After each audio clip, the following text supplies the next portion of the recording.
I stood outside the apartment door with a box of old photographs pressed against my chest, listening to laughter coming from inside a home that was supposed to be my fresh start.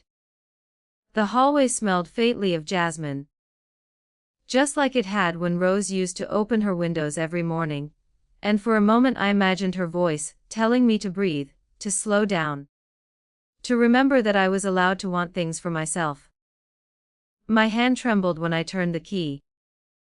The lock clicked, and the sound felt louder than it should have, like it was announcing a truth I wasn't ready to face. Inside, toys covered the floor, bright plastic against the old Persian rug Rose had loved so much. A cartoon blared from the television.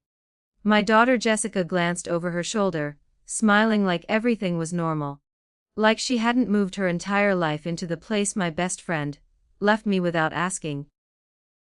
She walked toward me with that same expression she'd worn since she was a child, a mixture of affection and expectation, as if my love for her automatically meant I would agree to whatever she decided. "Mom, you made it," she said, reaching for the box in my hands. I didn't let go. I looked around instead, searching for the quiet corners I remembered. The reading chair was gone, replaced by a playpen. The small wooden bookshelf Rose had painted herself had disappeared entirely. Even the air felt different, heavy with noise and movement, with lives that weren't mine. "You changed everything," I said quietly. Jessica shrugged. "We needed to make it work for the kids." The words settled heavily in my chest. I loved those kids more than anything. But something inside me felt displaced, like I had become a visitor in a story that was supposed to belong to me. That night, I went back to my old house and sat on the floor surrounded by half-packed boxes. The silence there was overwhelming. I thought about Rose, about the way she used to sit across from me with a cup of tea, and remind me that life didn't have to be an endless series of sacrifices. She had seen parts of me no one else bothered to notice, parts that had been buried under years of being someone's wife, someone's mother, someone's support system. Jessica called later, telling me how grateful she was, how relieved she felt now that they had somewhere to stay. She spoke as if my consent had already been given, as if the decision had always been ours instead of hers. I listened, nodding even though she couldn't see me, because that was what I had always done. I listened. I made room. Days turned into weeks. The apartment filled with more of their things. The utility bills arrived in my name, each one a reminder that I was paying for a life I wasn't living. When I visited, Brandon barely acknowledged me, his feet propped up on Rose's couch. The television turned up too loud. Jessica spoke about future plans as if she would be there indefinitely, talking about painting walls and buying new furniture. One afternoon, Patricia called me in a rush. She had been Rose's neighbor for years, and her voice carried a sharp urgency that made my stomach twist. She told me about conversations she overheard in the courtyard, about Jessica telling neighbors that the apartment belonged to their family now, that I had happily stepped aside. Hearing that felt like something inside me finally breaking open. I drove over without thinking, the city blurring past my window. When I arrived, the building looked the same as always, but I felt different walking toward it, heavier and more certain at the same time. I knocked on the door, and when Jessica opened it, she smiled like she expected me to apologize for something. "I need to talk to you," I said. She invited me inside, but I remained standing near the doorway. My eyes moved across the room, taking in the evidence of a life that had replaced mine before it even began. I held up the latest bill, my voice steady even though my hands weren't. "This isn't workin'," I told her. Her smile faded, replaced by confusion and then irritation. She reminded me of the kids, of Brandon's job loss, of how family was supposed to support each other. Each word carried an invisible weight, a quiet accusation that I was selfish for even considering my own needs. I left that day feeling hollow, but something inside me had shifted. I began to think about the years I had spent saying yes without question, about how often I had swallowed my own desires to keep the peace. Rose's voice echoed in my mind. Gentle but firm, reminding me that boundaries weren't cruelty. It took me days to gather the courage to go back and say what needed to be said. When I finally stood in the center of the living room, Jessica and Brandon watching me with disbelief, my voice felt stronger than it had in years. "You need to move out," I told them. The words hung in the air, heavy and irreversible. Jessica's face flushed red, her eyes filling with tears that felt more like anger than sadness. She accused me of choosing an apartment over my family, of being cold, of forgetting what it meant to be a mother. Each accusation cut deep, but I didn't step back. I gave them 30 days. The weeks that followed were filled with tension. Jessica called constantly, her voice alternating between pleading and furious. Other relatives reached out, questioning my decision without understanding the full story. Some nights I cried myself to sleep, wondering if I had made a terrible mistake. But each morning I woke up with a quiet certainty that this was necessary. When the day finally came, I walked into the apartment and found it empty.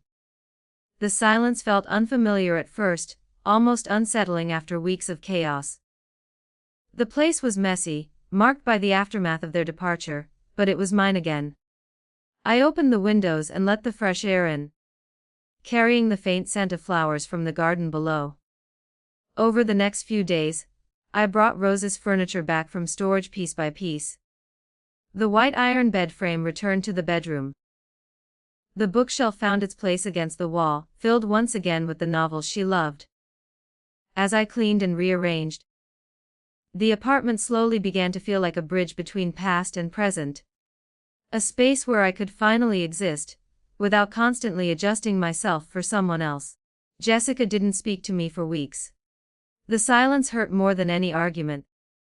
But it also gave me time to rediscover who I was when I wasn't trying to fix everyone else's problems. I started walking through the neighborhood in the mornings, greeting neighbors, noticing small details I had overlooked before. I bought fresh flowers for the kitchen table. I sat on the balcony with a cup of tea and watched the sunlight move across the garden. One afternoon my phone buzzed with a message from Jessica. She told me they had found a new place, that the kids were adjusting, that things were finally settling down.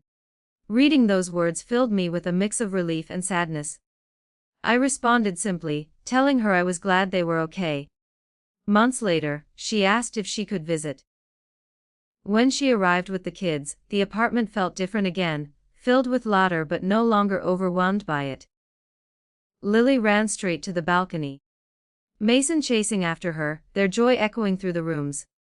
Jessica stood near the door, looking uncertain, as if she wasn't sure how to exist in a space that now had clear boundaries. We sat together at the kitchen table, the air filled with quiet understanding. She apologized for the things she had said, her voice softer than I had heard in years. I apologized too for not setting boundaries sooner, for allowing resentment to build instead of speaking honestly from the beginning. As the sun began to set, the apartment glowed with a warmth that felt new.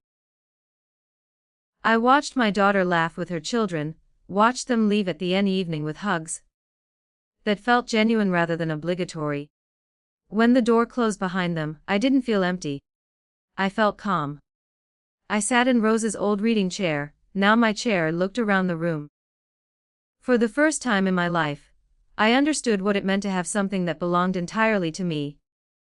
Not because I was selfish, but because I had finally learned that love didn't require losing myself. The silence felt peaceful rather than lonely. And as the evening air drifted in through the open balcony doors, I realized that choosing myself hadn't cost me my family. It had simply changed the way we loved each other, turning obligation into respect, and guilt into something softer, something closer to freedom.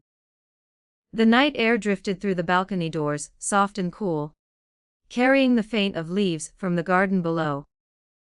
I sat there long after Jessica and the kids left, listening to the quiet settle around me like a blanket. For years, silence had felt like abandonment. Now it felt like space to breathe. The next morning, sunlight crept across the hardwood floors, lighting up the edges of the bookshelf. I woke without the familiar knot of anxiety in my chest. There were no urgent calls. No expectations waiting at the door. I made coffee slowly, letting the aroma fill the apartment. And for the first time I noticed how every sound belonged to me. The clink of the mug, the soft creak of the floorboards, the distant hum of the city waking up. Jessica didn't call for a few days after that visit. I wondered if she was processing things the way I was, if she was learning to exist in a world where I wasn't automatically stepping in to fix every problem. Part of me missed the constant noise of being needed, but another part felt lighter, as if years of invisible weight had slipped off my shoulders. One afternoon, I found myself going through the old photographs again. Rose and I laughing in a crowded cafe. Jessica as a little girl, her face sticky with ice cream, clinging to my hand. A younger version of myself smiling without hesitation, before life had taught me how quickly love could turn into obligation. I sat on the floor, spreading the photos around me, and realized that every stage of my life had been about giving something away. Time, energy, pieces of my identity. Until I barely recognized who I was outside of those roles. A soft knock on the door startled me. When I opened it, Patricia stood there holding a small potted plant. She smiled gently, her eyes scanning my face like she was searching for signs of doubt. "I thought you might need something green," she said, stepping inside. We sat at the kitchen table, talking about small things at first. The weather, the neighbors, the garden downstairs. Until she finally asked how I felt now that everything had settled. I told her the truth, that I still felt guilty sometimes. That there were moments when I wondered if I had been too harsh, too firm. She listened without interrupting, her presence steady and reassuring. "Setting boundaries doesn't erase love," she said quietly. "It just gives it room to grow differently." Her words lingered with me long after she left. A week later, Jessica called unexpectedly. Her voice sounded tired but softer than before. She told me about their new place. About how Lily had decorated her side of the bedroom with drawings and how Mason had finally stopped asking when they could back to my apartment. Hearing that stung more than I expected, but I stayed quiet, letting her speak. "I didn't understand why you needed that space," she admitted after a pause. "I thought you were pushing us away." "I wasn't pushing you away," I said gently. "I was just trying to find where I ended and everyone else began." There was a long silence on the line, heavy but not uncomfortable. It felt like the beginning of a new kind of conversation. One where neither of us needed to defend ourselves. Days turned into a rhythm. Morning walks through the neighborhood. Evenings spent reading in the chair by the window. I began to notice details I had overlooked before. The way the light shifted across the balcony at sunset. The faint echo of laughter from the courtyard. The scent of blooming flowers drifting upward. The apartment slowly transformed from a symbol of conflict into a reflection of who I was becoming. One evening, while reorganizing a drawer, I found an old letter from Rose. Her handwriting curved across the page, familiar and comforting. She had written about friendship, about independence, about how life didn't end at a certain age but simply changed shape. Reading her words felt like hearing her voice again, steady and warm. "You've always made space for everyone else," the letter said. "One day you'll realize you deserve a space that belongs only to you." I sat there for a long time, holding the letter, feeling a quiet gratitude settle inside me.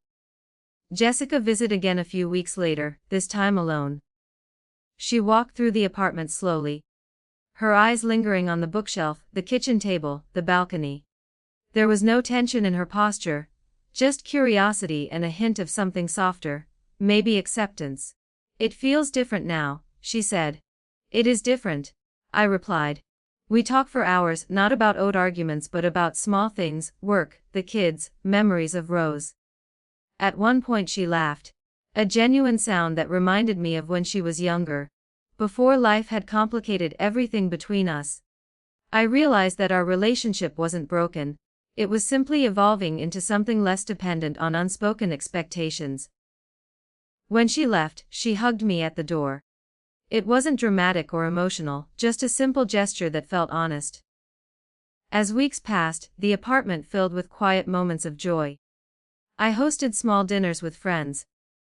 I tried new hobbies I had always put off. I even started painting again, something I hadn't done since my 20s. Each brushstroke felt like reclaiming a part of myself that had been buried under years of responsibility. One evening, I stood on the balcony watching the garden lights flicker on. The air was warm, carrying the scent of jasmine. I thought about how different everything had felt just months earlier. The anger, the guilt, the fear of losing my family. Now, standing there, I felt something steadier, something closer to balance. Jessica texted me a photo of Lily and Mason playing in their new living room, both of them smiling. I smiled back at the screen, realizing that our connection hadn't been destroyed by my decision. It had simply changed shape, becoming less about obligation and more about choice. Later that night, I sat in the reading chair with a blanket over my knees, listening to the quiet hum of the city outside. I thought about Rose and the way she had always encouraged me to see myself as more than the roles I played for others. The apartment no longer felt like a gift tied to grief. It felt like a doorway into a version of myself I had never fully allowed to exist. For the first time in years, I didn't feel like I was waiting for the next crisis, the next demand, the next moment when I would have to sacrifice something important to keep everyone else happy. Instead, I felt grounded, rooted in a life that belonged to me. And as the night deepened and the lights in the courtyard faded one by one, I realized that the hardest part had never been asking my daughter to leave. The hardest part had been learning to stay, to remain in my own space without apologizing for it, to believe that choosing myself didn't mean losing the people I loved, but simply loving them from a place where I finally existed too. The following Sunday was quiet, almost too quiet. I woke early and made tea, watching steam curl upward while the city outside stretched into another day. The apartment felt settled now, as if it had exhaled after months of tension. I opened the balcony doors and let the morning air drift in. Somewhere below, someone was watering plants, and the faint splash of water against stone echoed upward. I had begun to notice small things about myself changing. I no longer rushed to check my phone the moment it buzzed. I didn't feel the same urgency to solve problems that weren't mine. It wasn't that I cared less about Jessica or the kids. It was that I was learning to care about myself with the same patience I had always given them. Later that afternoon, Jessica called again. Her voice sounded steadier than it had in a long time. She told me Lily had a school project about family history and wanted to know more about Rose. The question caught me off guard, but it also felt like an opening. A chance to share memories without defensiveness or guilt. She used to make the best lemon cake, I said, smiling at the thought. And she loved sitting by that balcony when it rained. Jessica laughed softly. I remember. She let me paint once when I was little, even though I got color everywhere. Hearing her speak about Rose without bitterness felt like a small miracle. We talked for nearly an hour, the conversation flowing easily, and when we hung up, I realized that something between us had shifted. There was still distance, but it no longer felt like a wall. It felt more like space where trust could grow again. That evening, I rearranged a few things in the living room, moving the reading chair slightly closer to the window. I placed one of the photographs of Rose and me on the side table, not as a reminder of loss but as a quiet acknowledgement of the life she had helped me build. A few days later, Jessica brought the kids by after school. Lily ran straight to the bookshelf, pulling out an old novel and pretending to read it dramatically. Mason sat on the floor building towers out of wooden blocks I had bought just for them. Their laughter filled the apartment in a way that felt joyful rather than overwhelming, and I realized that the difference wasn't the noise. It was the boundaries that to enjoy it without feeling displaced. Jessica stood beside me in the kitchen while I sliced fruit for snacks. She watched me carefully, like she was still trying to understand this new version of me. You seem lighter, she said. I feel lighter, I admitted. She hesitated, then said, I didn't realize how much pressure you felt before. I thought you liked always being the one who fixed things. I paused, considering her words. I did like helping. But somewhere along the way, I forgot to ask myself what I needed to. She nodded slowly, absorbing that. For a moment, I saw her not as the stubborn adult she had become, but as the little girl who used to follow me round asking endless questions about the world. When they left that evening, Lily hugged me tightly. Can we come again next weekend? She asked. Of course, I said, feeling warmth spread through my chest. After the door closed, I sat quietly, letting the echoes of their laughter fade. Instead of exhaustion, I felt calm. A sense that I could welcome them into my life without losing myself in the process. As weeks passed, I began to reconnect with parts of my life I had neglected. I joined a small art class at a community center nearby. The first time I picked up a paintbrush again, my hands shook with uncertainty. But soon color flowed across the canvas in ways that surprised me. The instructor praised my work, and I felt a spark of pride that had nothing to do with being a mother or a friend or anyone's support system. It was simply mine. One evening after class, I walked home slowly, carrying my painting under my arm. The sky was turning pink, the city bathed in soft light. I realized that I was smiling without trying. That happiness had begun to feel less like a distant memory, and more like something I could create for myself. Jessica texted later that night, asking if I wanted to come to Lily's school performance the following week. The invitation felt genuine, free of obligation or guilt. I agreed immediately, my heart swelling with anticipation. At the performance, I sat in the audience while Lily stand on stage, her voice clear and confident. Jessica sat beside me, our shoulders nearly touching. When Lily spotted us, she grinned so widely that the entire room seemed to brighten. In that moment, I felt an overwhelming sense of gratitude, not just for my family, but for the courage it had taken to redefine our relationship. Afterward, we went for ice cream. Mason held my hand as we walked, his small fingers warm and trusting. Jessica glanced at me and smiled, a quiet acknowledgement of everything we had been through. I'm proud of you, she said softly. For what? For standing up for yourself. I didn't understand it then, but I think I do now. Her words settled deep inside me, dissolving a piece of guilt I hadn't realized I was still carrying. Back at the apartment later that night, I placed my painting against the wall and sat on the balcony with a cup of tea. The garden lights shimmered below, and the scent of blooming flowers drifted upward. I thought about how far I had come from the woman who stood outside the same door months earlier, unsure of her own right to exist in her own space. The journey hadn't been about choosing an apartment over my daughter. It had been about learning to choose myself without abandoning the people I loved. And now, as I watched the city settle into night, I felt a quiet confidence growing within me. A belief that I could continue building a life that honored both my independence and my connections. I leaned back in the chair, listening to the distant hum of traffic, and closed my eyes for a moment. The past no longer felt like a weight pressing down on me. Instead, it felt like a foundation I could stand on, steady and strong. And as the evening air wrapped around me, I realized that the greatest change wasn't the apartment, or the boundaries, or even the healing with Jessica. The greatest change was inside me, a quiet certainty that I was no longer living my life on the edges of someone else's story, but finally standing at the center of my own. The days began to flow together in a way that felt gentle instead of exhausting. I started waking before the alarm, the pale light slipping through the curtains and stretching across the floor like an invitation. Some mornings I stayed in bed longer than usual, simply listening to the distant hum of traffic, to the faint voices from the courtyard, to my own breathing. There was a calmness I hadn't known before, a sense that I didn't have to rush into someone else's expectations the moment my eyes opened.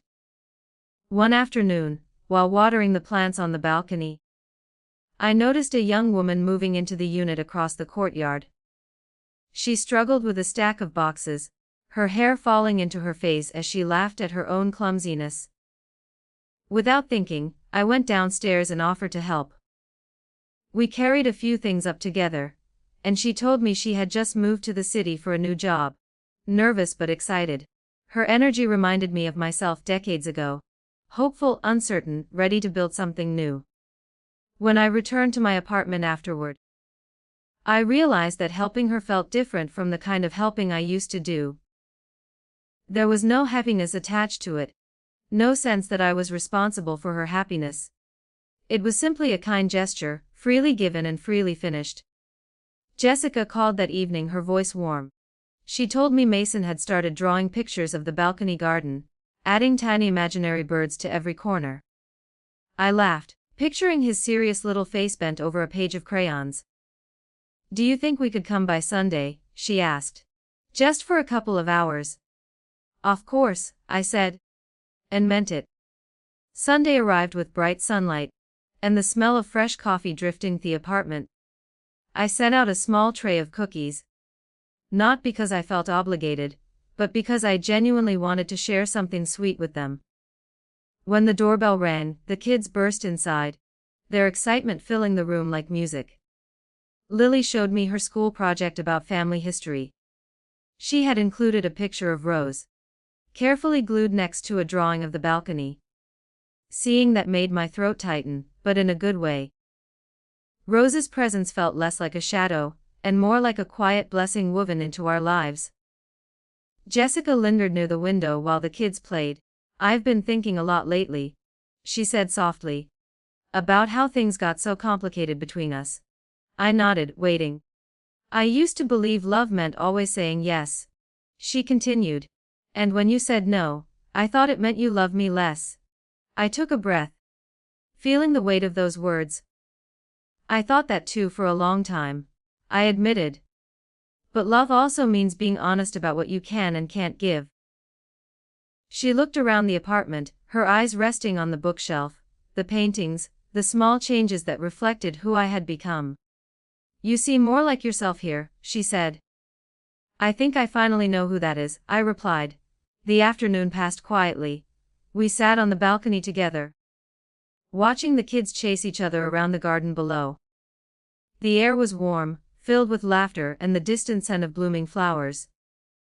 For the first time in years, I felt like Jessica and I were simply two adults sharing a moment, not a mother and daughter trapped in an old pattern of expectations. After they left, I tidied up slowly, savoring the calm that returned. The apartment no longer felt empty when they were gone. It felt complete, a place that welcomed connection without losing its sense of peace. Later that week, Patricia invited me to a small gathering with neighbors. I hesitated at first, unsure if I was ready to step further into this new chapter of my life, but something inside me urged me to go. The evening turned out to be full of laughter and easy conversation. People asked about my painting, about the story behind the apartment, about my plans for the future. For once, I didn't feel defined solely by my past. I felt like a person in the present, still growing, still changing. Walking home under the soft glow of streetlights, I thought about how different my life felt now. The heaviness that used to follow me everywhere had lifted, replaced by a quiet confidence that didn't need validation from anyone else. A few days later, Jessica surprised me by asking if I wanted to join them for dinner at their new place. I agreed, curious to see the space they had built for themselves. Their apartment was smaller than mine but filled with warmth. Drawings taped to the walls, mismatched furniture arranged with care. The smell of pasta simmering on the stove. Jessica moved through the kitchen with a new kind of independence, no longer looking to me for approval at every step. Watching her felt like witnessing a part of our relationship finally balancing out. She wasn't leaning on me the way she used to, and I wasn't bracing myself to carry more than I could hold.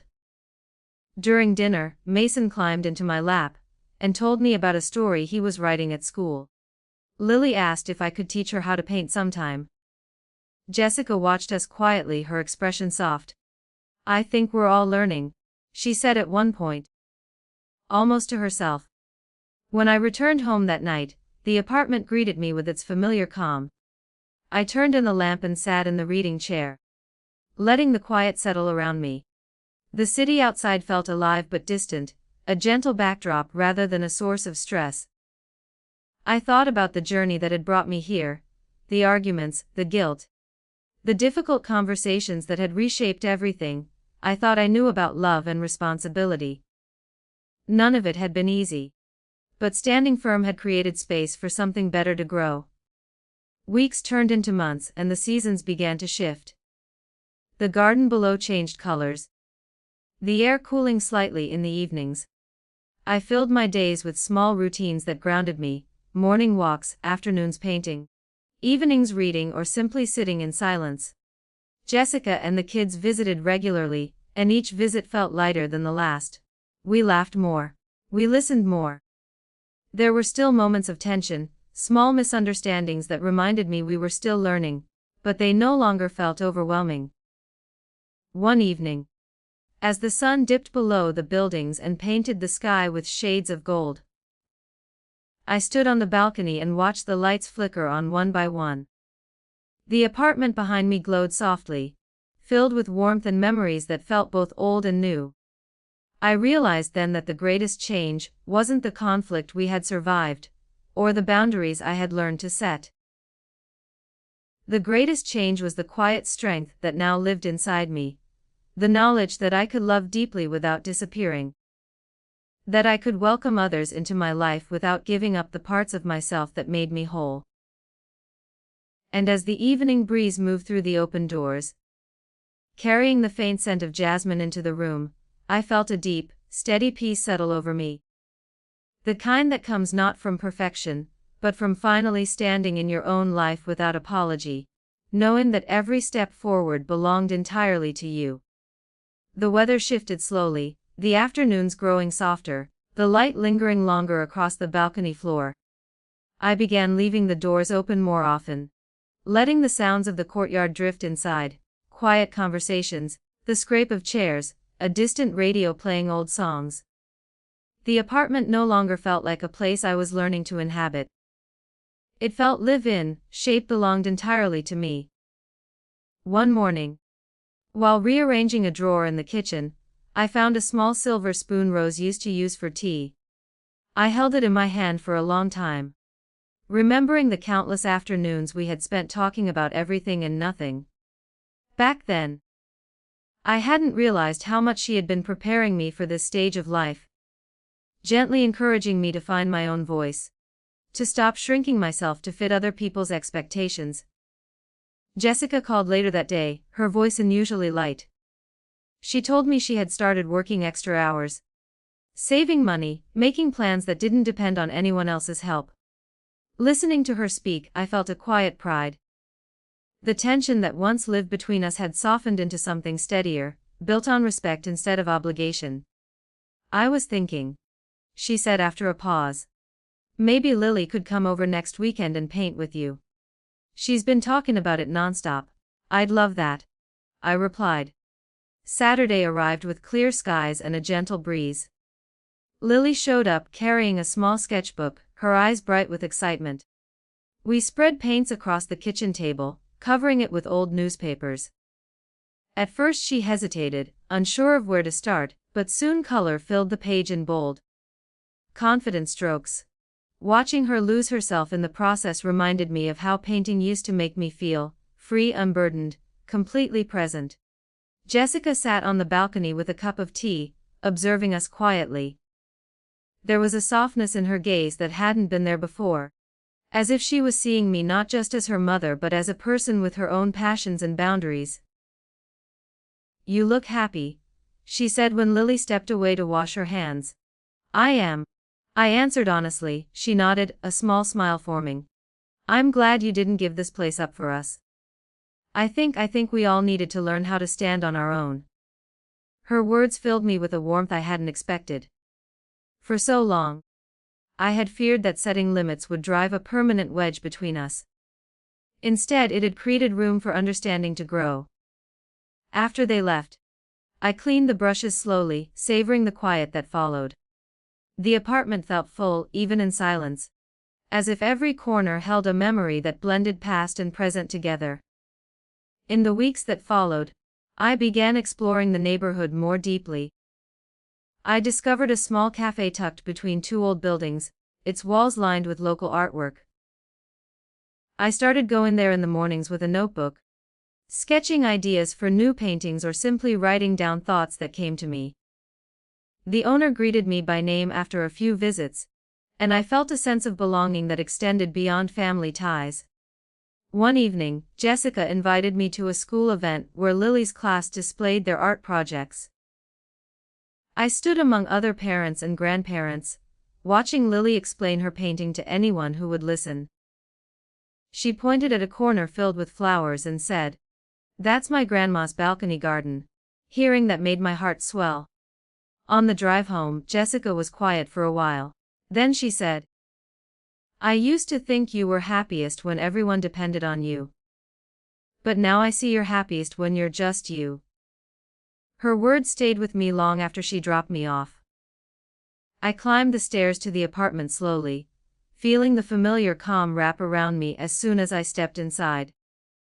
The evening light cast long shadows across the floor, and for a moment I stood still, taking it all in, the paintings leaning against the wall, the bookshelf filled with stories, the chair by the window waiting for me. Time passed gently. The conflicts that once felt overwhelming faded into distant memories, replaced by small, meaningful moments. Jessica and I learned to talk openly, without defensiveness or guilt. The kids visited often, but always with an understanding that this was my space, a place they were welcome in rather than entitled to. One quiet night, I found myself sitting on the balcony long after dark, watching the garden lights flicker below. The air carried a hint of coolness, signaling the approach of a new season. I thought about the woman I had been before, always accommodating, always adjusting, afraid to claim anything for herself.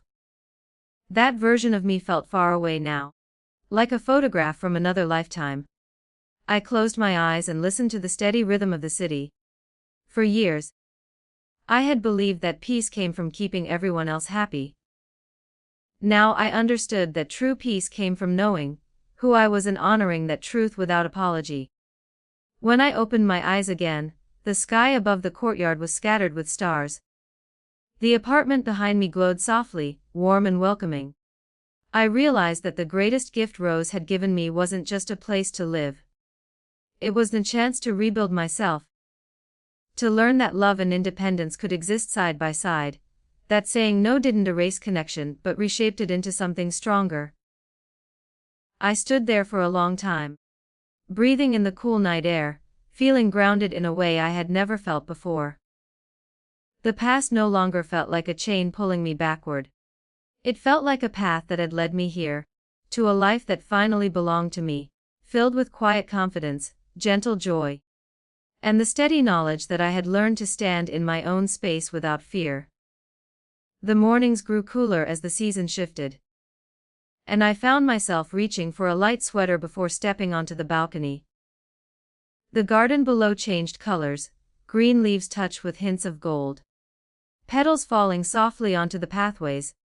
I watched those changes with a strange sense of connection, as if the world outside mirrored the quiet transformation happening within me. Jessica and I spoke more often now, but our conversations felt different. There was less urgency, less tension hiding between our words. Sometimes she called just to tell me about a small victory at work, or a funny thing Mason had said at dinner. I listened, not as someone expected to solve problems, but simply as a mother sharing a moment with her daughter. One afternoon she invited me to join them for a walk at a nearby park. I hesitated at first, worried that old patterns might slip back in, but when I arrived, the atmosphere felt easy. Lily ran ahead with a kite, Mason trailing behind her, while Jessica and I walked side by side in comfortable silence. "I've been thinking about the way things used to be," she said eventually. "I didn't realize how much pressure I put on you." I thought you were strong enough to carry everything. I thought that too, I replied gently. But strength doesn't mean carrying more than you should. She nodded, her eyes fixed on the path ahead. I'm trying to learn how to stand on my own without expecting you to fix things. Hearing that filled me with a quiet relief. The resentment I once felt began to dissolve, replaced by a sense of mutual growth. Back at the apartment later that evening, I rearranged a few paintings on the wall, creating a small gallery of my own work. Each piece reflected a moment of change, colors layered over old sketches, new shapes emerging from familiar forms. I realized that my art had become a kind of diary, capturing emotions I hadn't always how to express in words. Patricia visited that weekend, bringing homemade cookies and stories from the neighborhood. We sat at the kitchen table laughing about small things, and at one point she looked around the apartment and smiled. "You've made this place truly yours," she said. I followed her gaze, noticing the way light fell across the paintings, the plants thriving by the window, the small details that carried my personality into every corner. For the first time, I didn't feel like I was living in someone else's memory, or trying to preserve the past exactly as it was. The apartment had become a living space, evolving with me. Later that night, Jessica sent a message asking if the kids could stay over for a few hours the following week while she attended a work event. I agreed. But this time it felt like a choice rather than an obligation. When Lily and Mason arrived, they brought their favorite books and a bag of snacks, settling into the living room as if it were a special visit rather than a permanent claim. We played games, watched a movie, and ended the evening with hot chocolate on the balcony. Mason fell asleep on the couch, his small hand curled around a toy car. As I covered him with a blanket, I realized that caring for them no longer felt heavy. The difference wasn't the children. It was the boundaries that allowed me to enjoy these moments fully. Jessica picked them up later, her expression grateful but calm. "Thank you," she said quietly. "I know you didn't have to do this. I wanted to," I replied. That distinction mattered more than she probably realized. Days turned into a steady rhythm. I painted more frequently, even selling a small piece at the local cafe. The owner hung it near the entrance, and seeing my work displayed publicly filled me with a pride I hadn't felt in years. It wasn't about recognition. It was about reclaiming a part of myself that had been waiting patiently beneath layers of responsibility. One evening, as I sat in the reading chair with a book resting on my lap, Jessica called again. Her voice held a hint of excitement. "I got a promotion," she said. "It's not huge, but it's a step forward." "That's wonderful," I said, meaning every word. "I don't think I could have done this if things hadn't changed between us," she added. I needed to learn how to manage my own life. After we hung up, I sat quietly, letting her words settle inside me. The guilt I once carried about asking her to leave began to feel distant, replaced by a deeper understanding that sometimes growth requires discomfort. The apartment felt especially peaceful that night. I opened the balcony doors and let the cool air flow through the rooms, carrying with it the scent of damp earth after a light rain. The garden lights shimmered below, reflecting off wet leaves like tiny stars. I thought about Rose and how she had always encouraged me to live fully, to claim space for myself without fear. For a long time, I had believed that doing so meant risking everything, my relationships, my sense of belonging, my identity as a mother. Now I understood that it had given those things room to breathe. Weeks passed, and the holidays approached. Jessica invited me to spend part of the day with them. And for the first time in years, the idea felt joyful rather than overwhelming. We cooked together, laughed over small mistakes in the kitchen, and shared stories that felt lighter than before.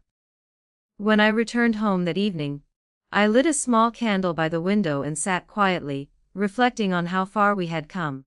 The apartment no longer felt like a battleground or a symbol of conflict.